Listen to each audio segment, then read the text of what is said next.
মুসা আলাইহিস সালাম তো একটু বললাম না ফিজিক্যালি খুব স্ট্রং ছিলেন, থাকে না বডি বিল্ডার, সামনে গিয়ে কথা বলে সরো পানি দিতে দাও, তখন মানুষ একটু মূল্যায়ন করে না।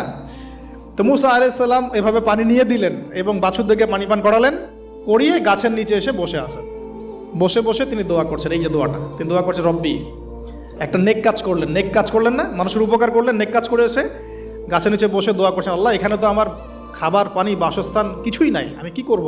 রব্বি ইন্নি লিমা আনজালতা ইলাইয়া মিন খায়রিন ফকির, রব্বি ইন্নি লিমা আনজালতা ইলাইয়া মিন খায়রিন ফকির। আবার বলেন, রব্বি ইন্নি লিমা আনজালতা ইলাইয়া মিন খায়রিন ফকির। অর্থ হচ্ছে, হে আল্লাহ, তুমি তোমার পক্ষ থেকে আমার উপরে যে নিয়ামতগুলো দিবে, আমি এর জন্য ফকির হয়ে বসে আছি।